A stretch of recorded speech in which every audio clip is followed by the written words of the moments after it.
Hello and welcome, ladies and gentlemen, to another episode of Hobby Ramblers with our very special guest, Miss Amber from Instagram. Say hello, Miss I'm going to Amber. point this way because that's where she is on my screen. Yeah, on my screen, she's over there. She's on that side. Hey, Bill. Yeah. Hello again, Mr. Molly.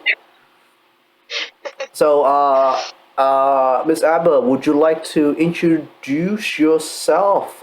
Maybe give us a link to your Instagram, which will be up there as well.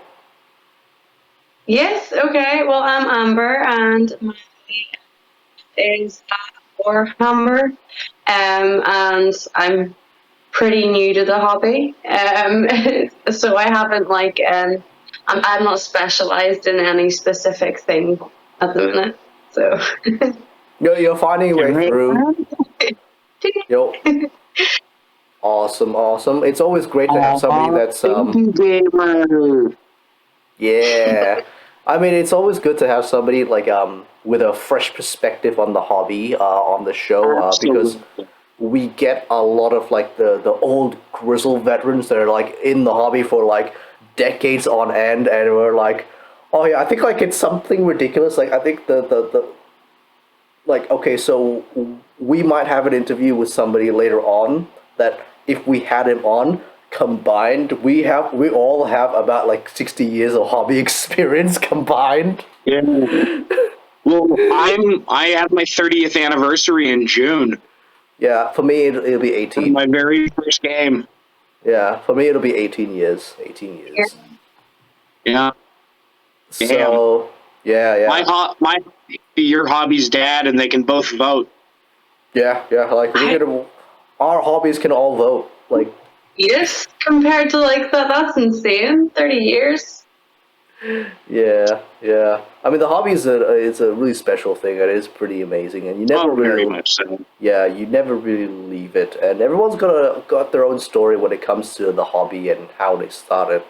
So yeah, that's a really good segue, actually. One of the first prompts is Amber. How did you get started in the hobby? Tell us a story.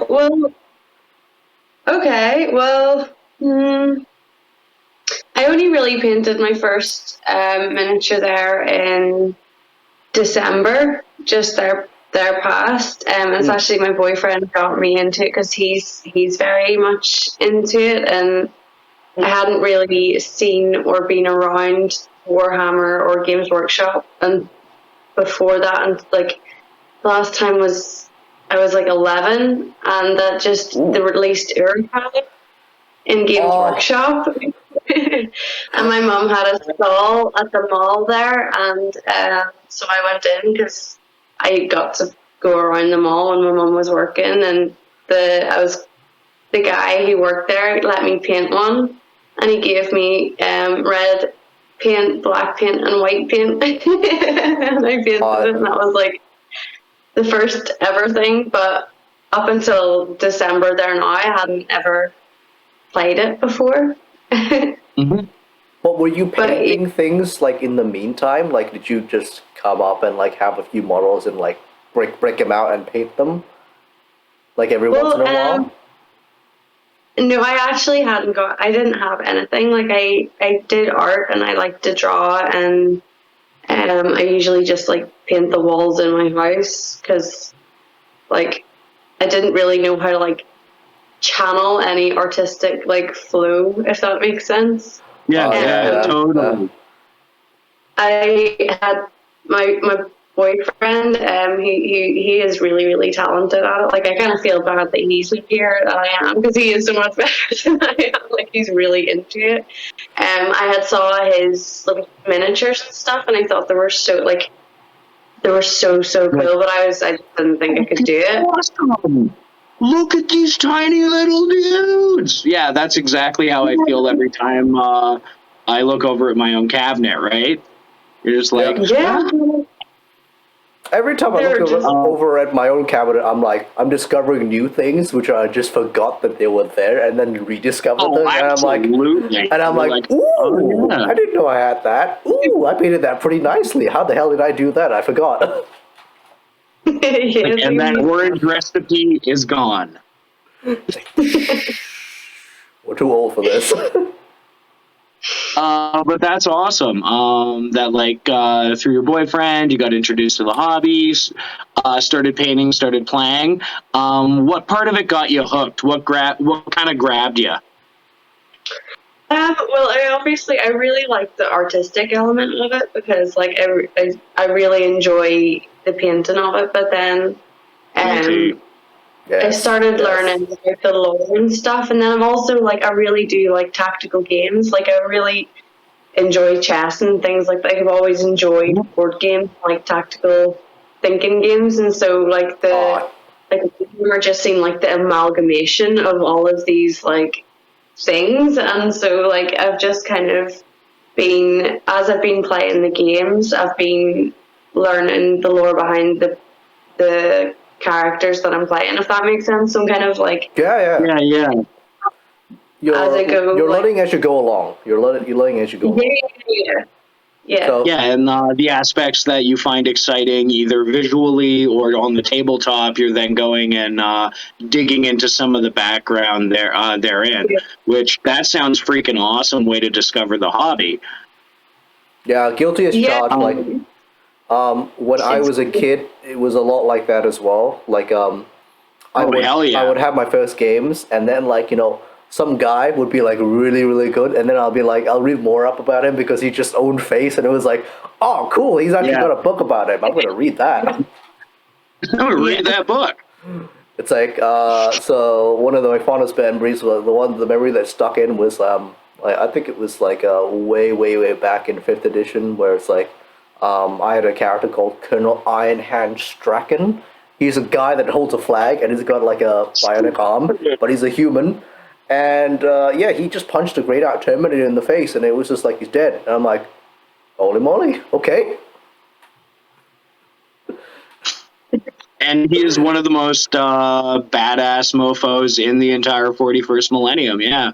Yeah, and yeah. So it's all about those. I think in the hobby, once you cross that line where you start playing and you start having those moments, it kind of like it's almost like a perpetual engine machine where it just feeds into itself, and you're like more motivated to learn about the hobby, and then you're more Yeah. motivated to paint more and to collect more and build more because you're like you heard something cool about this one thing or this Yeah, one that guy. just sparks off your imagination, or you get into a game where you play against someone's army, or like that faction was so cool.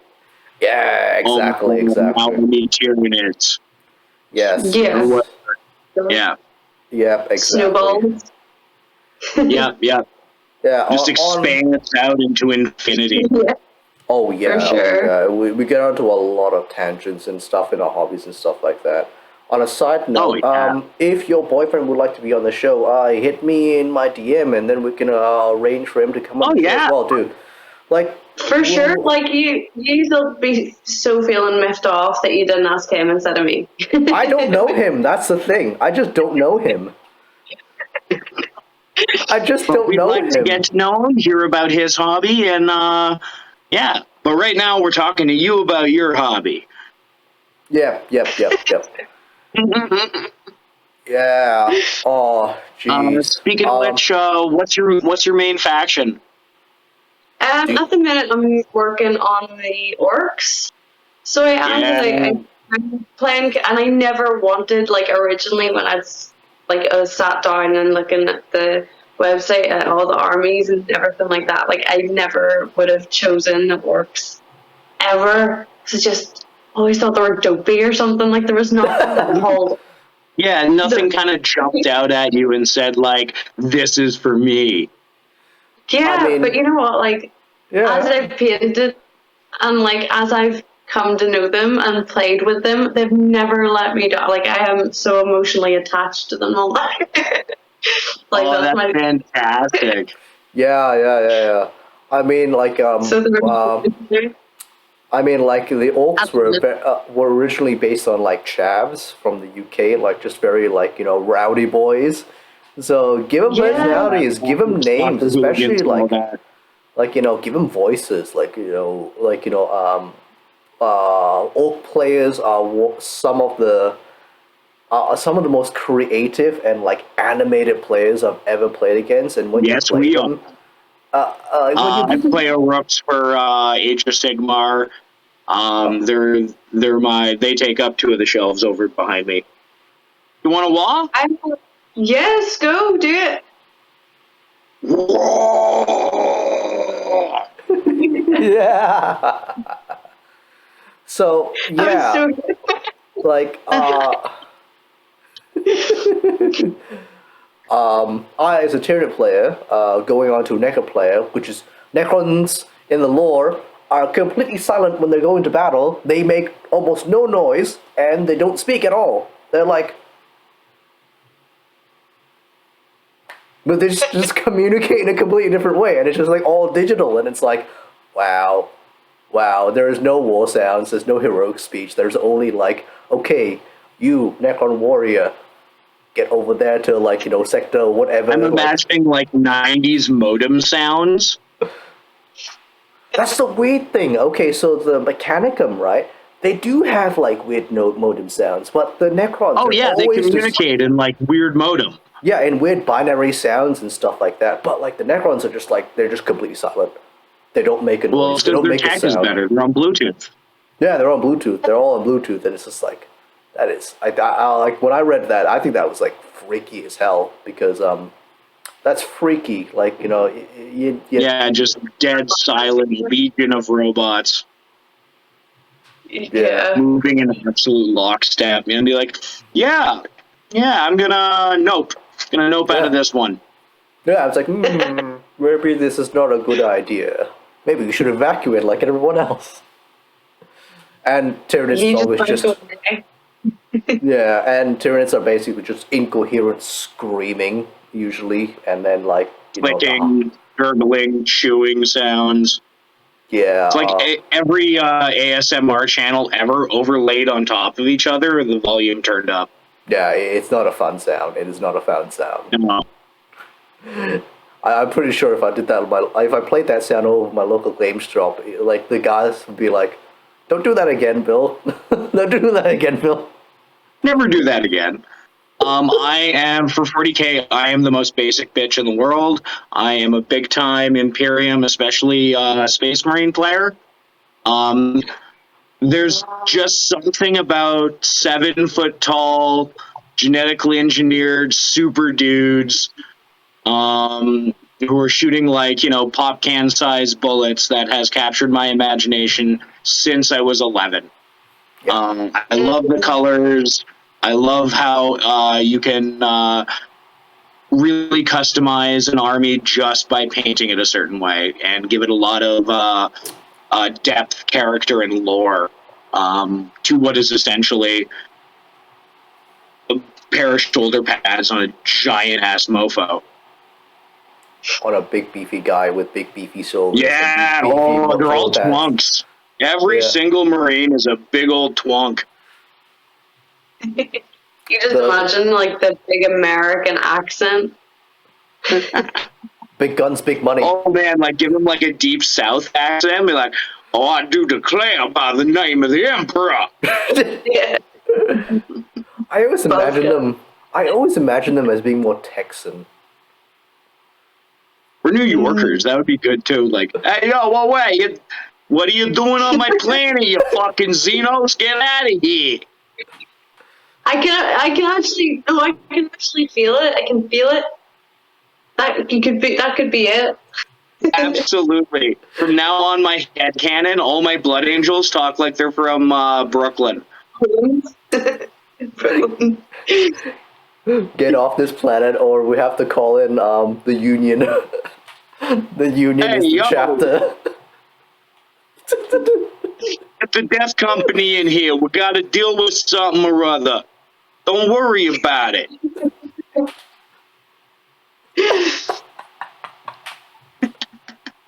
Well, that's a new perspective on Space Marines. Yeah. So everyone out there, every time you see a Space Marine, I want you to hear that in your head. I will. You won't even be. It's an automatic thing now. It's just gonna get out of here. Like you're just gonna. You can't. Yo, battle brother Angelos.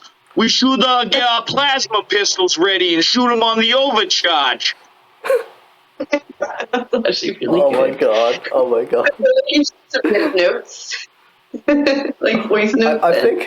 I think like one of the best things about like playing Warhammer is just like the fun you can have just by like making voices and doing silly things and like making a story that comes out of it, and it's just like it's so awesome, and it's just like it creates those memorable moments where you're just like, oh yeah, oh yeah. Like, because I don't know about you, Amber, but for me, winning is less important than having a fucking gas of a time. Like laughing my ass off, having like big cinematic moments happen during the game. I love when I roll like crap in a crucial moment because it's funny and I remember it. yeah, Yeah. Whereas I like winning, but I'd rather have a great time and lose than be moderately bored or annoyed and kick ass. yeah. When you're still learning, it's hard to like. I mean, it's kind of hard to enjoy those moments when you're like having really bad luck with the dice or something. Yeah. You're playing with someone who's maybe perhaps played more of it, so is better with the rules, but you're like, I get dead touchy. Like, I'm probably not a very enjoyable person because I'm still learning. Nah, like it's one of the things that I think that like I've seen. Me and Molly used to work for Games Workshop, and so we've seen this a lot. Where like new players get really stressed out about like knowing the rules and learning it. I would say like maximizing certain elements of the game. Chasing meta is definitely something a lot of newer players get sucked into. Yeah, it's one of the things of like quite frankly like if you know enough of the rules to have a general understanding and to form your own plan or what the hell's going on, there's no shame in checking the book because even experienced players have to check the book from time to time. I'm in the back of my book every day. Yeah, and it's just like there's no shame in that. Like if you forget a rule, ooh, bloody cares. The book's there for a reason. Yeah, for sure. So if you understand enough, like if you understand enough of the game to form some sort of like coherent, like battle plan, like that's fine. Like everything else is just like just the hell of it. Like fuck it. Yeah. Oh, and sometimes it can be super fun to intentionally challenge yourself with your army comp. Like my current Blood Angels, who are my current main men in my Space Marine parade, I intentionally made the list using the least suggested units on list forums. They're like, never take this. I'm like, two. If you do or already do go to a local game shop and like just have a pickup game with somebody else, like just tell them that you're new and you're like oh this is yeah. like, yeah, just tell them you're new. Like the weird thing about my situation is that like I've become like the resident seal clubber at my game hobby area, and I'm like, why? I was not given this dubious honor. It's like because every time you come in, you just basically get like the new people, and the new people play with you, and then you just beat them up. And I'm like, I don't do it on purpose. Like I just play one list, and that's about it. And everyone's like, yes, you are the seal club, but you are the gateway. It's like I don't. Like, that is a very dubious honor. But like, if somebody tells me they're super new and like don't really know what the hell is going on, like I have a couple of lists there which are just like, absolutely, like on my like notebook that's like oh, Potato Man Supreme, that kind of thing. And it's just like stupid lists that like do really stupid things, and they're not meant to win. They're just there to be like really weird and funny. Like I've got a Space Marine army that's like every character from almost every chapter, and it's just like it's like all the named characters. So it's like basically the Avengers of Space Marines. It's all like yeah, and it's just like it is so bad to play, but it is so funny and it is so fun because every character has stupid special rules that only they get to do, and it's like And like everyone's the hero, and it's just like, oh yeah, gotta go. Like it never wins, but it's always Space really Marines funny. 47, go! None of the rules ever work with each other, and it's just like, all right, cool. Everyone's trying to Rambo each other. Absolutely. And as for like new people in the hobby, the community is kind of has a in itself baked in where they want to assist new players. By and large, there's going to be some people who suck butts because that exists everywhere. But like, for instance, I'm entering a Horus Heresy doubles tournament at the end of the month, but I haven't played Heresy since 2015.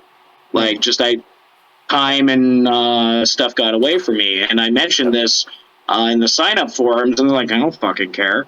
We'll help you out. That's what we're here for. Let's just have a good time and throw some dice. Yeah. Yeah. Yeah, man. Yeah. But that's like encouraging for people who are new, that it's not going to be like some sort of like really strict kind of like lethal, like we're going to whip you if you get it wrong kind of environment. Yeah, so I think it's like it's one of those things where like when bad things happen in the community or very bad horror stories happen in the community, which they do happen, Of course. they are the things that stick in people's minds a lot more than the positive things that happen. Does attract some of the more socially awkward people that maybe don't know how to communicate as well with other people outside of their friend group. Yeah, especially at first while they're just getting into the community and hobby. Although I found in my experience when I worked for GW, being part of the community really helped develop a lot of those skills. Like, granted, some of them are always going to be a little kind of, awkwardly and shudly, but they came out of their shells and were significantly more personable human beings after 6 to 8 months of coming around regular, right? Yeah, and me going like, and basically me and Molly going with them and going like, hey, like taking them aside sometimes and going like, hey, dude, that was a bit mean. Don't do that. Or like, hey, be like if I ever hear you use that word again, we're gonna have a problem. Okay. Okay. Yeah. So it's like the community set up in a way where like everyone wants to have like new people come in and like actually learn how to play and like share it around because it's like, fuck, we're getting old. Like if there's no young people coming in, there's no new people coming in. Like, goddamn, like the hobby's gonna die out. Yeah, so absolutely. I don't want to die the last generation of Space Marine fanboys. There need to be new Space Marine fanboys. Yeah, like I mean, I want my kids to go into Warhammer. Like, I probably won't take them to a game to a Warhammer shop, but I'll definitely like teach them on my own and be like, Oh yeah, my goddaughter plays Tyranids. Yeah, she's 7. I mail her like when I get NIDS and as part of like a big trade or something as like a little add-on. I'll just mail her a bunch of stuff, and she glues them together the way she likes. She paints them the way she likes, and I think that's awesome. Like, I very much encourage her rainbow unicorn sparkle Tyranids that she's painting. And they're so freaking awesome, and we have a great time whenever I visit, right?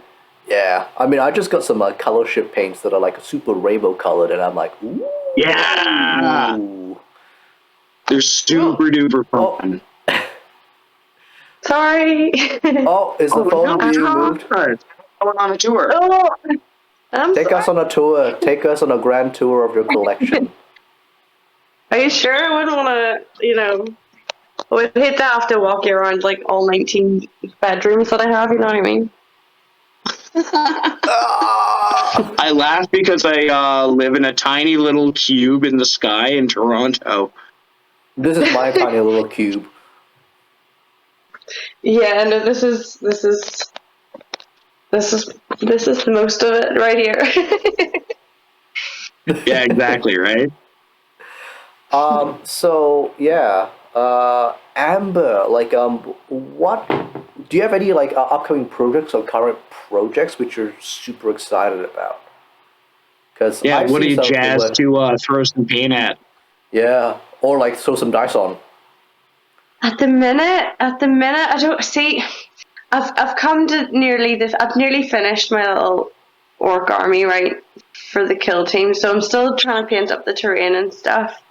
But I would like to make some form of like diorama for it. In all honesty, like that's kind of what I want to. Yeah, it's kind of on the back burner.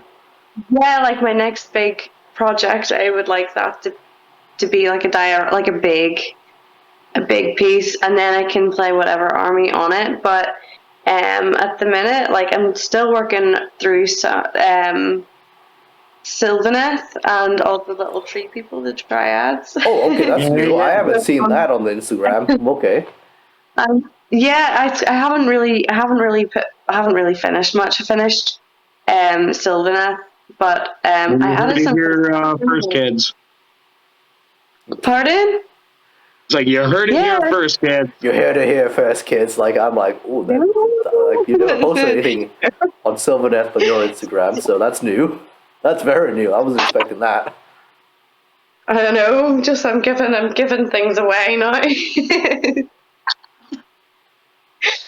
But it's I'm working on those, and I don't really know how to play with those, or if you can even play with those. Obviously not on the kill team or anything. So I'm still learning. Just AOS. There's small skirmish scale games for that system too. You can play throw some tree people and stuff like Warcry and Sylvaneth don't have a Underworld's Warband, do they? No, they don't. But they have Warcry. That's weird. You can use the tree people in Warcry, and Warcry is the kill team of Age of Sigmar. Actually, it was the thing that was based on, like, kill team was based on. It's very fun. It's very fun. I like it. Yep. I like it a lot. It's very smashy. Thumbing through my destruction book because a buddy of mine just got into Warcry and wants to throw down, so I'm putting together an Iron Jaws warband. Can't decide if I want to do like 4 models, but they're all badass, or like actually something logical. I mean, Warcry is just like. I think you should go all the way, man. I don't think you should do. I think there's no room for organization if you're wanting to do, because you'll regret it if you don't do everything you want to do. For sure. Yeah.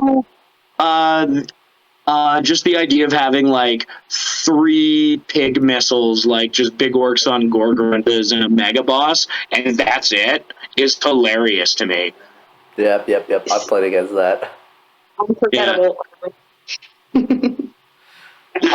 So Warcry is one of those like beautiful games which I think that works really well because it allows you to bring like just random models from whatever army you want to play, but they're also specific models that you kind of also like, that you, if you really want to get like those heroes in, like you can.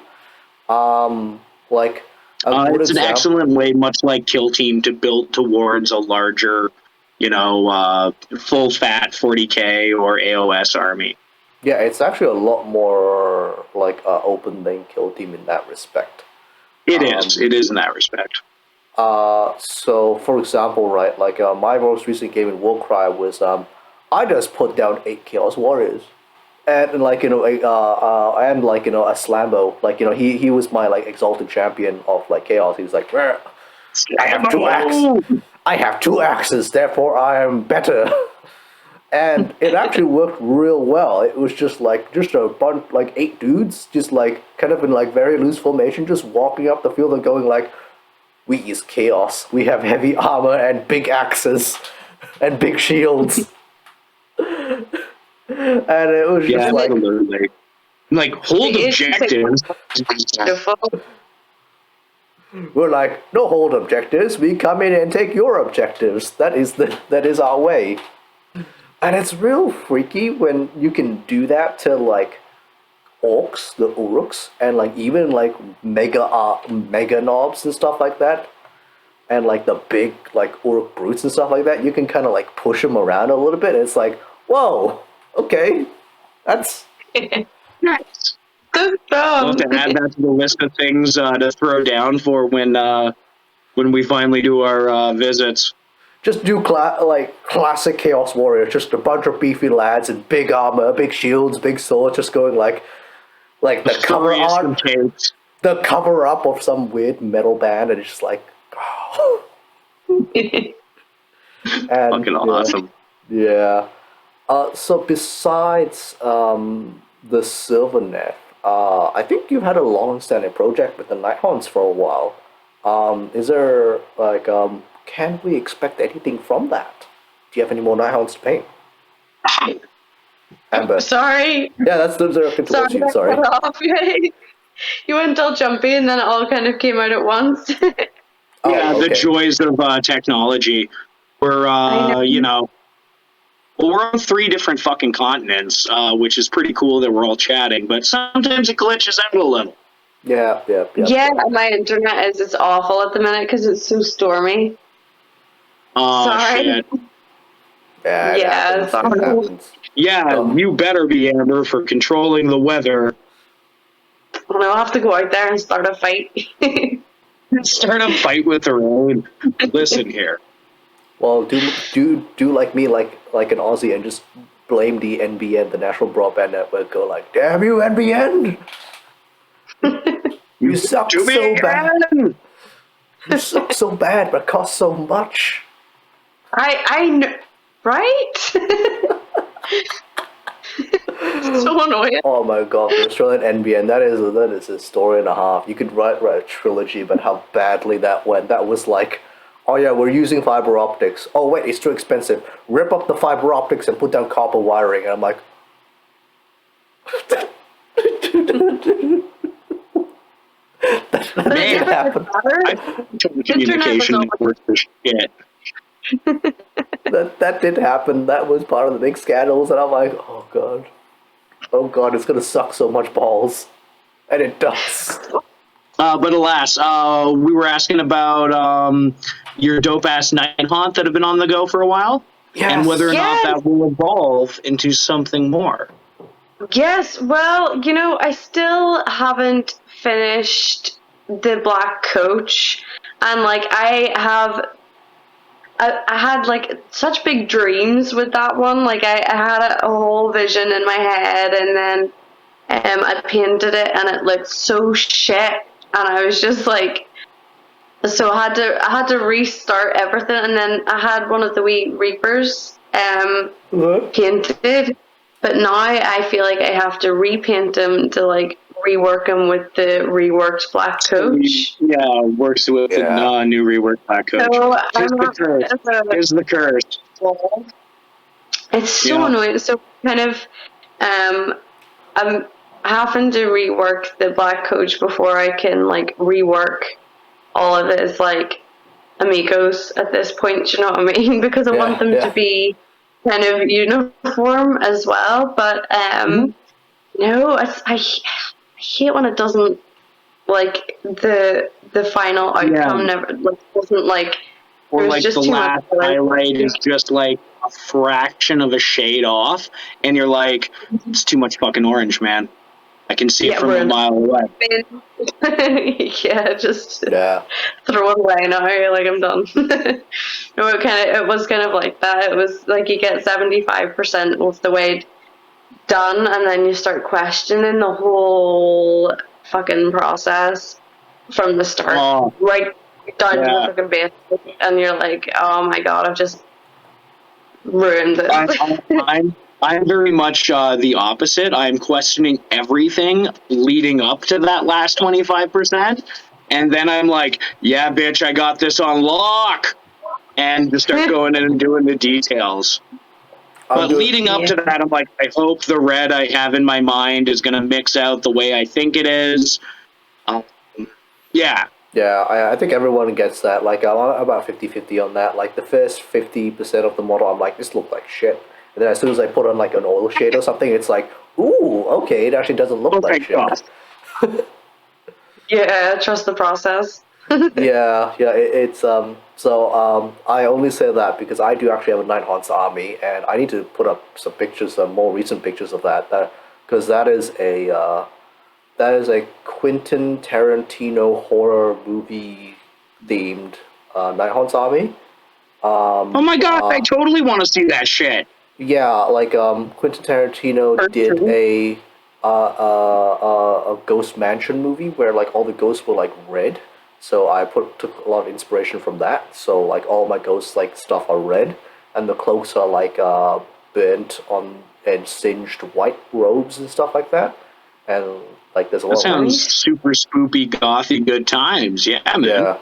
And so, yeah, I was doing that. I actually got a lot of the way through it, but people were like, oh my god, that is so much effort. You need to get so many chain rasps down. And I'm like, yeah, that's a lot of chain rasps. And I need like motivation to do them up again because I've got two black coaches still unbuilt and unpainted, and I'm gonna like paint those as well. Oh That god, was yeah. not at all. Like I don't enjoy that process at all. Is building Building. that thing. Yeah. They're so see when I find the people who like organize those sprues, I would hurt them so bad. The way to organize them is Yes. to make it nearly like you'll be making like one miniature and it'll be coming from three different sprues, and like you're having to like flip it around every year. And I'm like, oh Yeah, absolutely. Like- I'm building some Titans right now, and their sprues are fucking nightmares. I took a look at the Warbringer sprues and I looked at it and I'm like, this is a motherfucking like 4-year-old model that's just been scaled down in plastic, and I'm like looking at it and I'm like, Yeah. why the hell are there internal details inside the What the carapace? fuck is that? Yeah. And I'm like, why are there like over like 50 parts for the freaking legs? I'm like, Yeah, this is why do I have to clip out 2 pieces for each toe? yes, but like you'll have like one, like the body and the head and the neck will all be one piece, but the foot will be 8 pieces, not that kid. and Not like No, and these Titanicus, they wanted to make them as posable and really customizable as far as putting it together as possible. So the side effect is there are a trillion little tiny bit bobs to like let it move and like basically break dance. Yeah, and also it like the head itself. I remember like there's freaking eye bits for them. You have to glue on Yeah. the eyes. It's like Recessed into the head. yeah, and I'm like, was this necessary? No. As an You're lucky engineer, that I love the idea of giant robots. as an engineer, like do I think that is efficient to make? No. no, it's hard to find the tolerance to build it. Like I find that in this hobby, like from what I've watched from like on YouTube and like with my boyfriend and things, is that like there's the vast majority of hobbyers can like really like have so much patience and tolerance, and I was not built with any of that at all.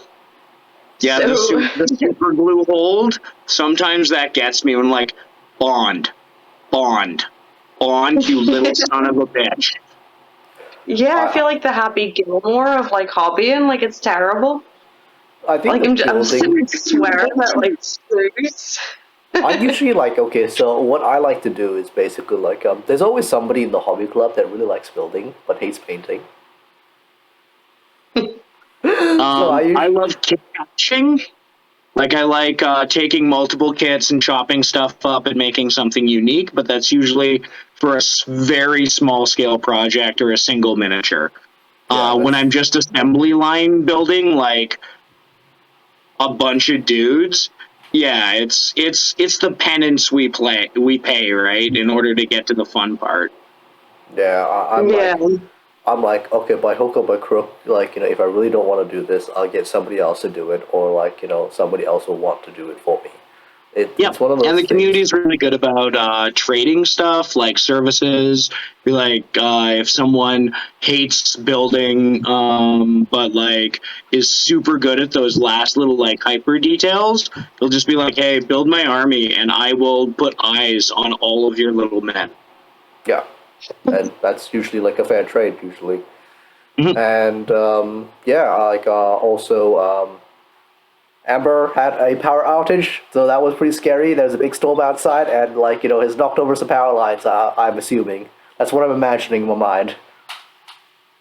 Yeah, it's probably like a trampoline or something is blown into something. Oh my Someone's lord! backyard trampoline just blows into a power line. Like flying through the air, doing a twister. Yeah. God Like dang. Dorothy. God dang. I completely forgot about that. But the good news is we're back. Yes, yes. Woo! Oh man, Sorry. I like massive PTSD about that. I remember like trying to fish out a trampoline off some power lines a couple of years back. God dang.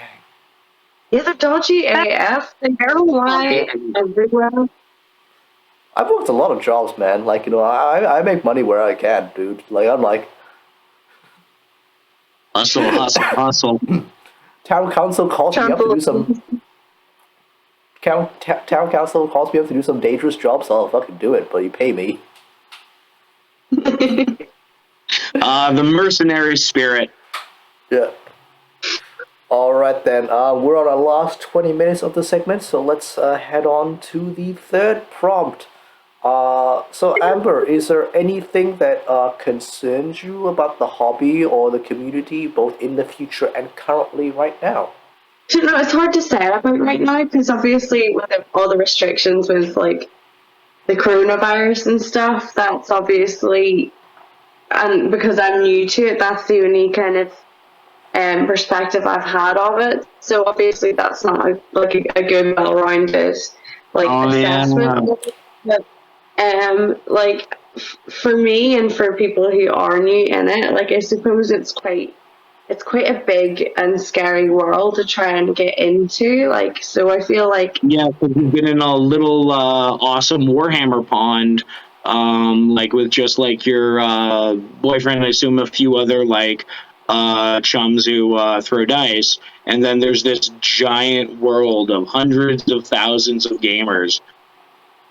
yeah, exactly, and the lore is tenfold, and the rule books are even longer than the lore. It feels like at times. Sometimes. It feels like a very big and scary world. But I feel like it it's so reliant on sociability and community and being able to feel safe enough to ask what might seem like a stupid question at times, you know what I mean? So I feel Hey, no stupid questions in Warhammer. Yeah, It's for sure. yeah. At least in my personal experience, just always happy to help clarify something, or always happy to ask if I don't know. Yeah, for sure. Even after 30 years, you can't cram it all in there, and There's no way I'm you can getting remember all old, of it. forgetful. Like the stupidest questions that I've asked recently are, what's my movement again? I'm like going through short term memory loss. Like, what was my movement again? And the previous turn, I was like, oh, I know what it is. And I'm like, what? Oh yeah, totally. Derp moments happen constantly. Even with armies that I know backwards and forwards, sometimes I'll forget a special rule at a crucial point. Usually because I'm hyper excited because I'm about to do something either really cool or really stupid. Not even just special rules. Sometimes I'll have a derp moment where it's just like, how many attacks do I have again? What do I hit on? What do I hit on? And I'm like, yeah, even us as Absolutely. experienced hobbyists, we're just like, check the book. I don't know. I've forgotten. Had a weird brain dump. It's so One of the great things I find about the community is like, those kinds of stupid questions. It's fine. You just search the book, and or you ask your opponent, and like sometimes they might go, "I don't actually know as well." Like, check the book. Yeah. Yeah, let's check that out. Yeah, I'm like, Yeah, definitely. Like, I'm finding that there's a difference of opinion, it's sometimes nearly fun to have a debate in like the rules. Yep. When you're coming to the minutia of rules as written versus rules as intended. Sometimes that can get a little debatey. Yeah. Yeah. Sometimes a few listen here motherfuckers may come up. Yeah. Like, For sure. for rules debates, I haven't had any. Like, so far, it's been like, I'll just read the rule out loud, and then when you read it out loud, it sounds a lot clearer, and like, You're like, when you read it out oh. loud, like, so I'm Yeah, of the valid. mind, like, I'm of the mind that like if it makes sense, like do it, but like if it's towards your advantage overtly, I'll be a bit like that seems a bit strong. And then like read out the Yeah. rule. Read out the rule out loud, and then like you just go like, oh, okay, that clicks in my head suddenly. Or like, I'm very guilty of like when I read the rules, my special rules, I usually just go like I underpower it, and then like I read it later on. I'm like, oh, I was supposed to do this. Whoops. Oh, I didn't read to the bottom. I only got half of it. No, it's usually like it's usually stuff like it's usually. Yeah, it's usually like, oh, I missed the second half of that ability, or it's like, oh, I was actually supposed to move double that. Whoops. All right, doesn't matter. Check. Next time. Yeah. So, there's like rules debates happen a lot like that all the time. Like, I get called out for like people going like, hey, Bill, like, that's not how that works. That special rule is actually meant to be much better than that. I'm like, huh? Oh. Huh? Qu'est-ce que c'est? Qu'est-ce que c'est? You feel bad for taking like advantage of some of your like special tricks and shit. You're like, oh, sorry, but I'm gonna have to kill you here. Like, I got some shenanigans. Yeah, Sorry. honestly. Well, just it is like, Warhammer, not Hughammer, so there's nothing wrong with murdering your opponent's tiny wee folk. Yeah, it isn't gentlemen's. Yeah, this is what you have to do going in as well, is that you might not have what it takes to kill people. Warhammer is not a You might not have gentleman's. what it takes to take down another army. I know. She's like, oh, I'm sorry. Like, Warhammer is not a gentleman's dueling hammer. You don't turn your back on the enemy and walk 3 steps back and shoot them with one shot and wait for their turn to shoot them back. Yeah, you can't afford friends on the battlefield for sure. Yeah. Like, I've actually had a game of gentleman's dueling hammer. It's very interesting. Yeah, how's that work? It's basically like, okay, I do my big CP, like, command point, like, drop of all my stratagems, and I do my crazy thing, right? And then you do your counterattack thing, right? And then when we both don't have CPs, we both wait at each other to generate enough CPs, and then we do it again. Oh, no, that could be a lot of fun. Like, add like a little more of a out-of-game dynamic to the game itself. Yeah, it's basically like, you have your big scary squad, I have a big scary squad, I'm gonna smash it right into you, you use all your command points on it, and I use all my command points on it, and then by the end of it, if we're both still alive, we break off and we just wait to recharge our command points, and then like just do it again. So you can do another big cinematic moment. Yeah. No, that makes total sense when you're just playing like a nice loose narrative game. Yeah. So it's quite interesting, especially when there's like a lot of special characters that have like a lot of like stratagems they want to do. It's basically like, oh, okay, I'm gonna wait for you to like do up your psychic powers. Okay, cool. Do up all your command points. Cool. You're gonna charge me. All right, cool. All right. I have to get some like background music. So, like, there's all sorts of weird, funny things you can do with Warhammer, and it's like, no, nobody cares if you, like, if you kill something, usually it's like a good thing. It's usually a good thing.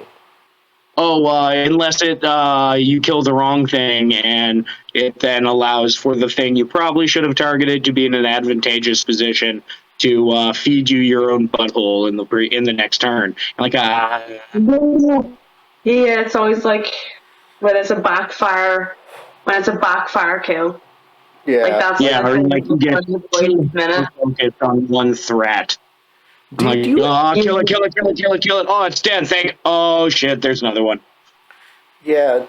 Although I've noticed that I'm a pretty petty killer, so I will like see even if it doesn't make sense for me to kill, like a certain person. If that person has taken out like one of my Like guys, that, like you love. Yeah, someone who I've like grown in a like if it's Rocket Boy or Sniper Boy, if someone harms, like I get everybody in on that guy because that guy's the next guy to die. Right? With Rocket Boy. Yeah, it's like everybody go for that guy, and That's awesome. It doesn't usually work out the best, but I mean it makes a statement. I just give the personal thing when one of my guys. How close knit your kill team is. Yeah, they're the community. You know, you can. Yeah, they're the buds. Yeah. So, I just find it so funny that in kill team you just bring like big heavy like anti-tank weapons and just shoot them at random dudes, and I'm like, one dude. At like a dude, and he just like turns into like just red mist, and I'm like, I thought this was a kill team. No, I thought this was a kill team, not like, oh my god, like, you know, not like, oh yeah, I'm gonna use a Ukrainian soldier like uses a Panzerfaust, that Russian soldier, and he just turns into red mist. And I'm like, dude, a bit overkill, like. Like swatting a fly with a Buick. Yeah. No, it's an intense scene. It's good. I've played against Chaos, Drakari, and the wee men that came with it, but I don't know what you call them guys. You know, the normal the wee men that come with it. Yeah, the veteran Death Gore Kriegsman. Yeah. Yes, I have to paint them still as well, but I haven't really looked much into them or their lore really, because they're very human-y and not just kind of. Yeah, it just doesn't get you jazzed, right? And I'm they're quite jazzy as far as humans go. They're really grim. That's the only hint I'll give to you. They're very grim. Very grim, but they're like so the thing. Well, they're like from World War One, the planet. Yeah, like it's. So think of vibe. So think of like the humans in 40K as like they're always the underdogs. Like the Space Marines, they're the only humans that kind of like are like on par with things, and they're meant to be the pinnacle of what humans can really be. Yeah, and the only way that can happen is like through forced child medical experimentation and torturous augmentation for years, and then we can deal with this orc guy, because have you seen those fucking guns? Like, look at those things. Yeah, look at his biceps. My god, those guns? They've got little tiny biceps on them. You just want to be in something different. You just want to be in something that you can't really dress as for Halloween. You know what I mean? There's not really like you want to be in something that's not like someone that looks like they could live on your street. But tiny. Okay, fair. Yeah, picking up what you're putting down. You want to like really lean into the more fantastical aesthetics. Yeah. Shit would look cool and weird. Yeah, although to be fair, I thought that I judged the orcs terribly as well, and I didn't think they'd be cool, and I didn't think their lore would be very interesting either. And So the veterans might be really cool, and I might really enjoy them when I'm painting them, but I just haven't done them yet. Yeah. Well, once you start getting into Krieg lore, and more importantly, Krieger memes, you will learn to love the shovel. It's the underdog story of like I is a human and you is a space monster. I had shovel, I'm gonna win. Get off my property. Well, yeah. I'm excited. I'm excited to keep learning about all the different like even all the gods and everything. Like, to be fair, I never really originally also I thought it would be more of an Age of Sigmar kind of, because I really thought the lore and the artwork was just more appealing to me, Yeah. specifically because I wasn't really into the whole like space marine. Yeah. Yeah, like the mechanicalness of the 40k, if that makes sense. That makes sense. No, absolutely. I'm actually finding that it's actually quite interesting to learn about, and it's all like interconnected, and like it's all like it's so like it's just I'm quite excited. I want to like categorize my like choices down to anything yet either. Like I don't want to have like a niche or anything at this point, because I'm just enjoying learning No, like them all at the minute. Yeah, there is nothing wrong with being a very generalist gamer and collecting a variety of different things, checking out different games, different systems. For instance, like I recently started exploring non-Games Workshop alternative games because I wanted to see what else is out there, and I found a few that are very interesting, and I need to play them more to really discover them. And I'm having kind of that new experience that you are with Hammer, with, say, Malifaux, which has a remarkably intricate backstory and like lots of named characters that you follow on adventures. And like as the story progresses, the miniatures change as a result. Which I'm finding super duper interesting. I just don't get to. Well, I haven't actually played a game because the COVIDs. the lockdowns.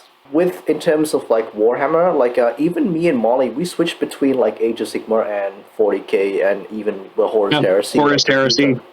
Like we do like everything. We do Warcry. I'm getting into Underworlds in my local community just to get like that card game feel going. Like bam, bam, bam, bam, bam. Getting wrecked, dude. How are the cards? I have a butt ton of Necromunda gangs, most of them from the 90s. Yeah, because but the only thing I'm not playing. No, wait, I do have a Blood Bowl team. Never mind. I have a Blood Bowl team too. So like every game system has their own theme, has their own like feeling to them. So like I can totally understand what you mean by like 40k. You weren't super interested because it was like a bit more mechanical. It was a bit more like maybe it was a bit more like daunting a little bit, and it would just the artwork is very dark and it's very grim. Whereas like Age of Sigmar is like Age of Sigmar is like mythic and epic. Yeah. It's set in the time of heroes. So like this is when the big like it's like Lord of the Rings. Like you'd be during like the second age or something when you got like 1,000,001 giant ass dragons. Yeah. Balrogs riding freaking dragons surrounded by trolls. Yeah, just like you just take that fantasy and just jack it up.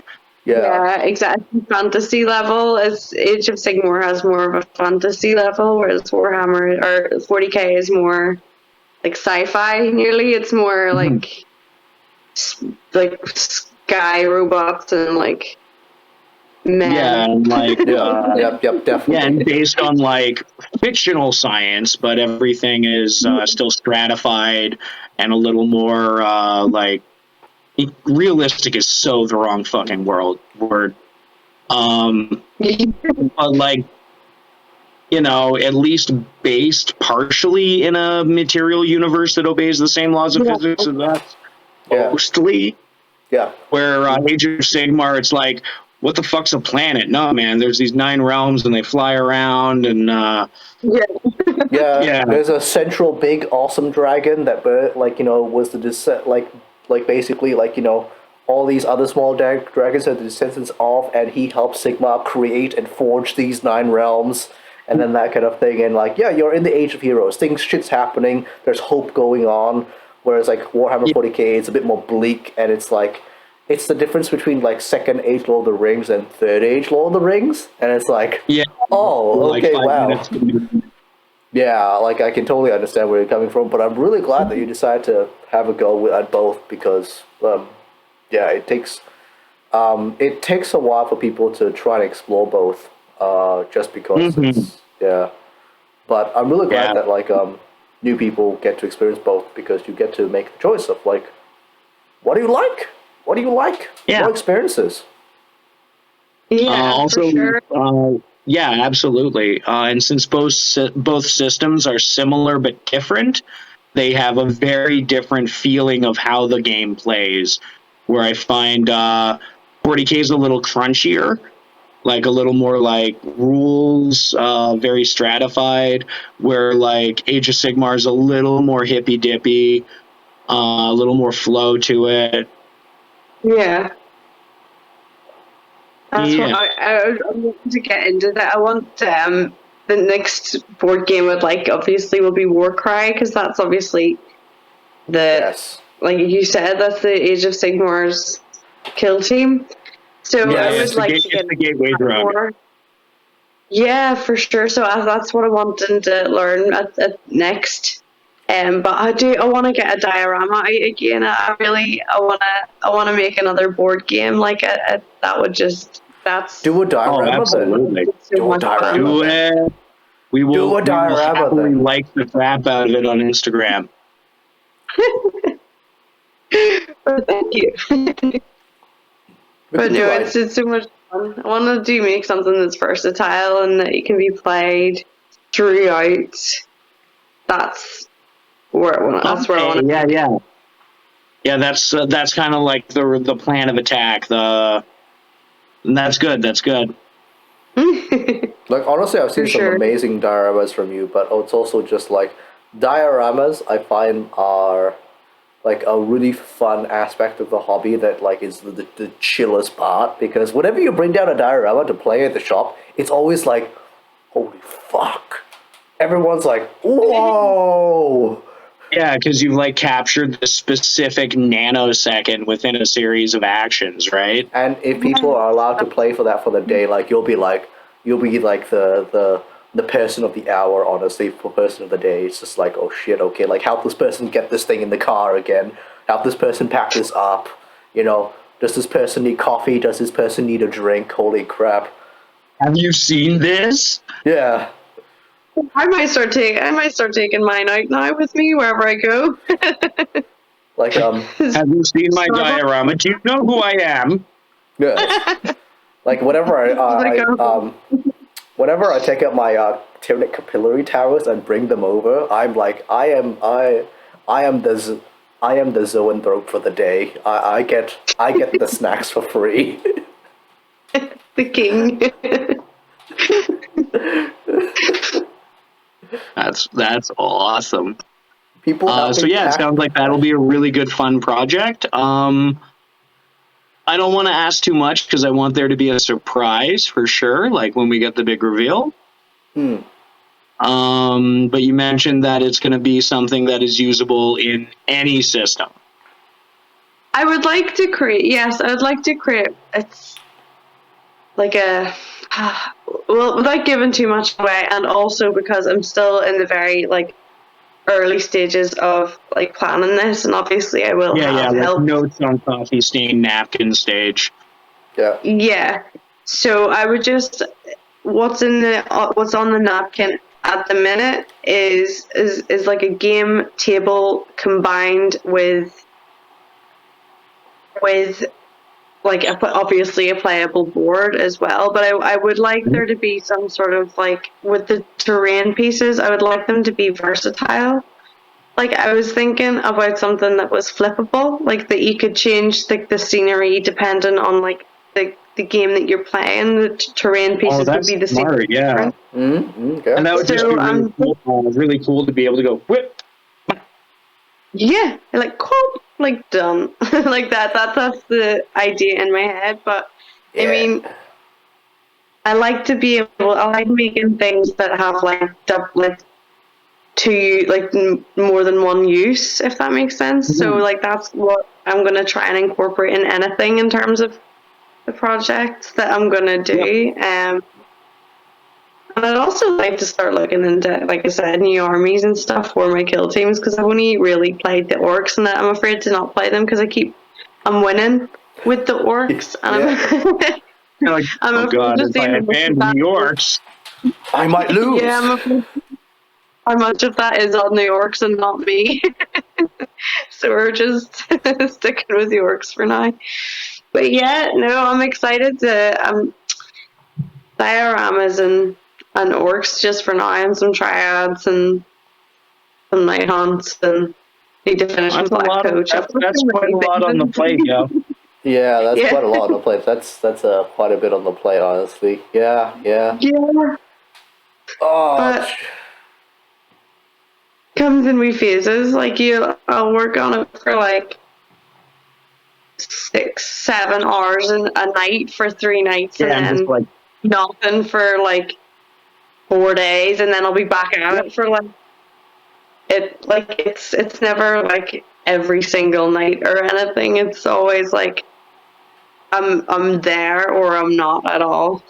Yeah, sometimes you hit a creative block or inspiration wall where like you're just like when you start feeling like you're fighting the project rather than working on it, you're like, yeah, it's time to put you the fuck ass down. Otherwise, I'm going to make you look ugly.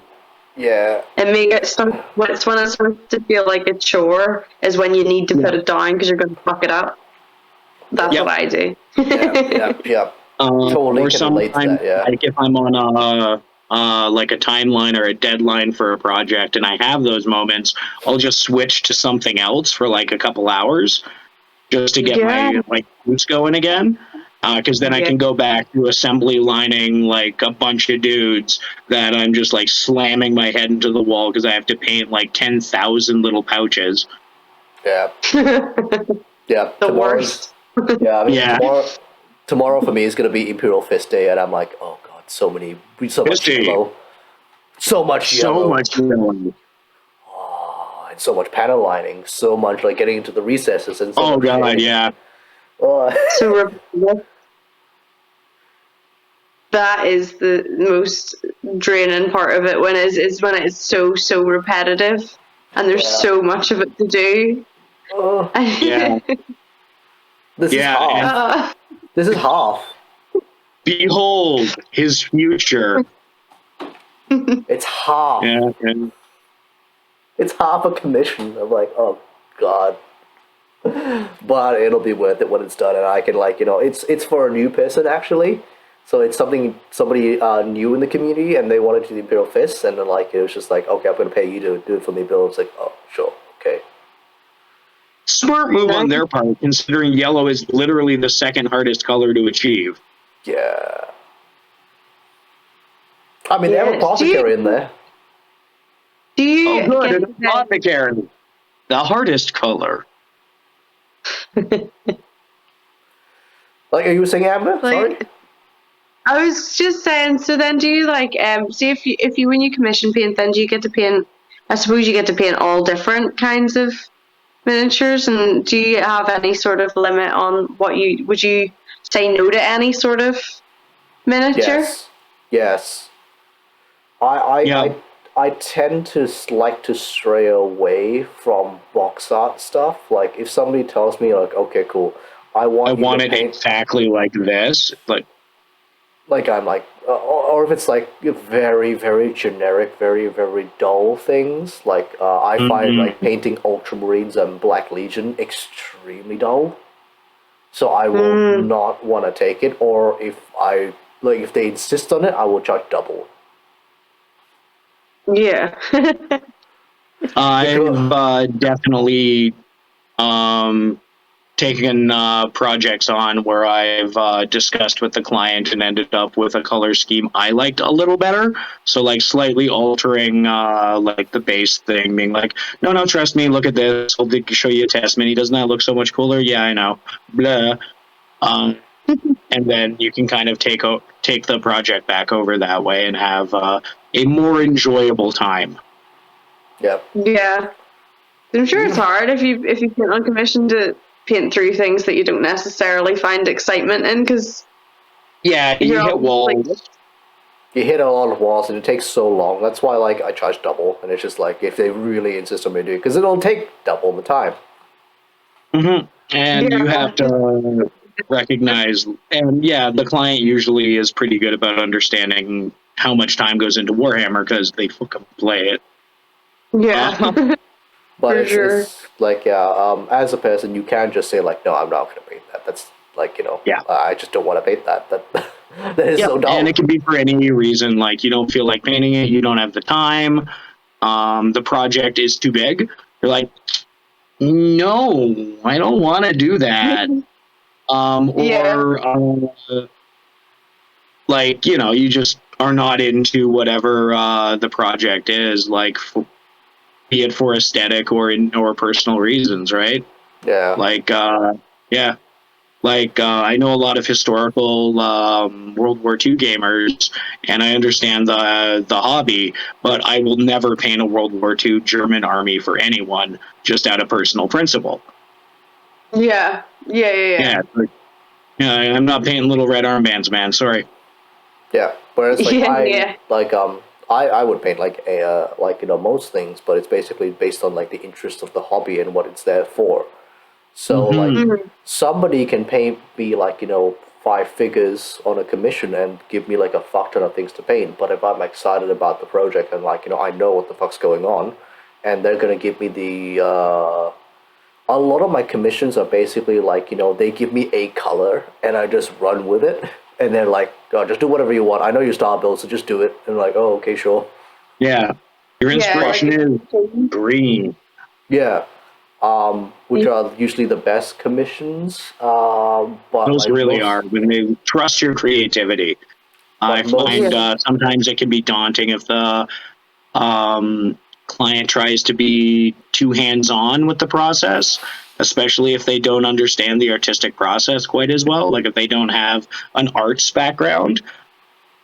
Yeah, or if you don't understand your style of painting as well. Yeah, probably. Like I've stopped sending progress shots to people because they're like, oh, it doesn't look right. I'm like, well, yeah, it's not done. I told you that. Yeah. It's not the end product. These are the colors that go under the colors, so the color you want happens. Yeah. Yeah. For me, I'm always very careful in vetting people that like come to commissions for me. Like if they're like very, very particular about it, I'll be a bit like, okay, what actually do you want? I'll like get underneath it, get in that like Games Workshop training and just be like, what do you actually really want? Yeah. And then usually they're like happy. Words of the Spice Girls. Yes. Oh no! Really want? Like fair play, I couldn't. I would crack under the pressure, probably. It can be stressful at times. It can also be super rewarding, especially when you put a giant smile on a client's face when they see the whole piece put together, and it's like, this looks so much cooler than I thought it would. Or sometimes playing against armies that you painted for someone can be really nice. Like 6 months down the road, you're like, oh yeah, where's that little fucker with the... Yes. You, I remember you. Everyone after that guy. Yeah. Yeah. Or it can be like, so a lot of times guy with the extra purity seals. I hated painting them. Yeah. So a lot of times, like commission painting for me, a lot of clients will ask me for help on building their lists, and I will like discuss with them what they want to do with it, and then they'll just go and buy it and build it, and then like I paint it, and then when they come to me to have a fight with me, have a game with me, I'm like, oh shit, I know this list. Oh shit. Like inside and out. Oh no, I know what it can do. Oh no, it's gonna do it to me. It's like, no. I taught you that. Don't do that to me. No. The ultimate That was backfire. Yeah. Oh, So fantastic. you find ways to make it fun. Like in anything in the hobby, you find ways to make it fun. You find ways to make it interesting. You find ways to just make friends from like people from like you're just working for essentially. Mhm. Or even just doing community projects. Like I have buds where like we'll just sit next to each other and base coat each other's armies together. So it's like I put on the first coat, you put on this, you do the ink. I put on the first coat, you do the ink. Get through fucking everything, and then switch armies, and then now we're helping each other on my project. Mm. And then the horrible part's over, because for me, base coating is like getting my toenails pulled out. Like it's so bad. Hate that shit. So bad. Yeah.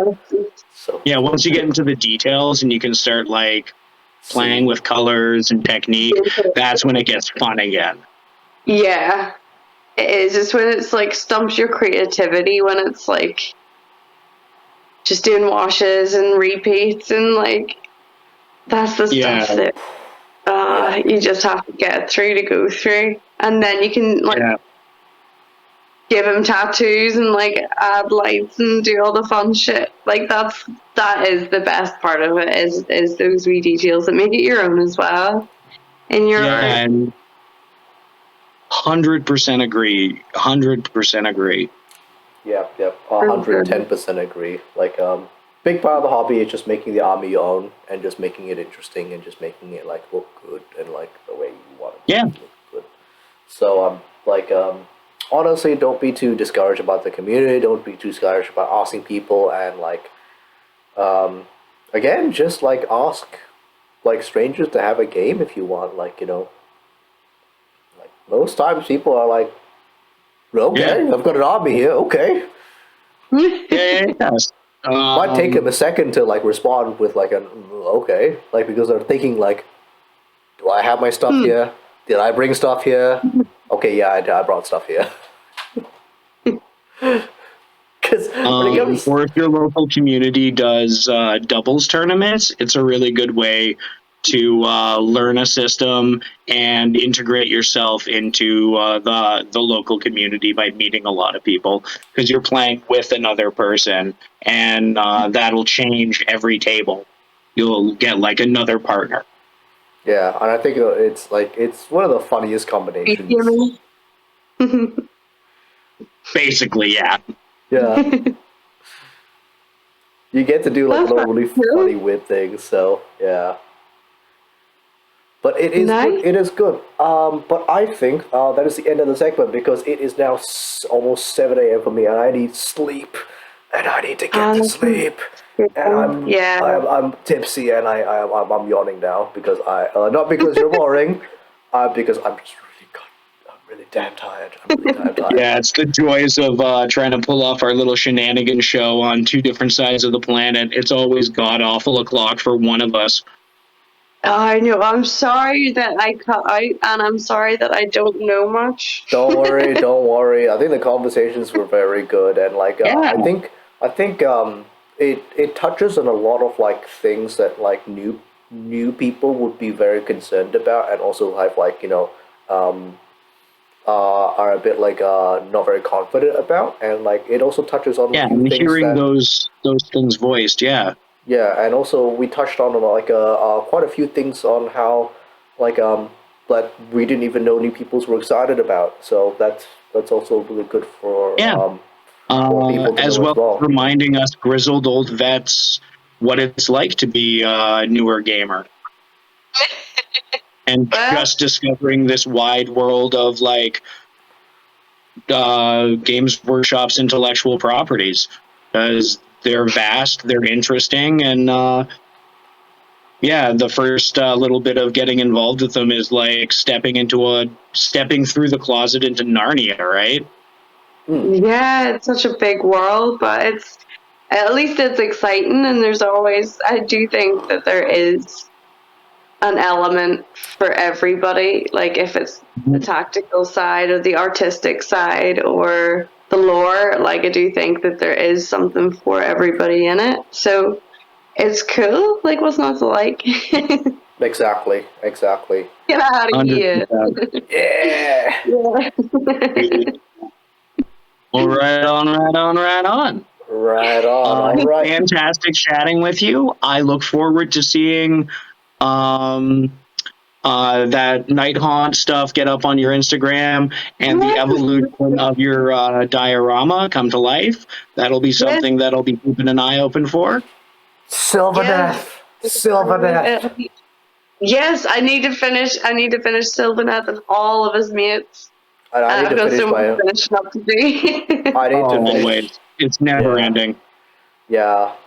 But Never thank you very much, Amber. Would you like to plug in your Instagram and any other social medias? Yeah, well, if mine is Warhamber, and then can I shout out my boyfriends, because honestly, Of I wouldn't have Absolutely. them. Of course. This is at Nirac Miniatures, Naraic Miniatures. Yep. But he's the reason I got into it all again in the first place. So Absolutely. We look forward to having a conversation with him in the future when we can line that up. Yeah, give us a link. Thank you so much for having me and giving me a voice. That was so cool. Yeah. I mean, like, we try and give everyone a voice, so it's part of the aim here. Yeah. So Showing the vastness and interconnected nature of the hobby. All people, all places, all things. Some of us just really like tiny little dudes and dice. Yeah, for sure. And there's nothing wrong with that at all. Oh, hell no. yeah. All right. I will put those two Instagram pages down in the description below.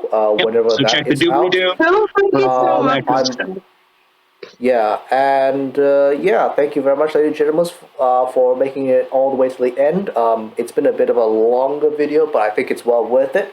So don't forget to like and subscribe, hit that bell icon, and comment down below of what you think. If you'd like to be on Hobby Ramblers, give me a DM or give Mr. Molly Malal on DM. Our Instagram, our Instagram pages are down there below. I mean, you can DM Warhamber about it, but I don't know if she's gonna respond about it. And then you call us and tell us who's coming on our show. Oh, okay. What? Oh, okay, shit. Oh, shit. Okay, Better get ready. Everyone look busy.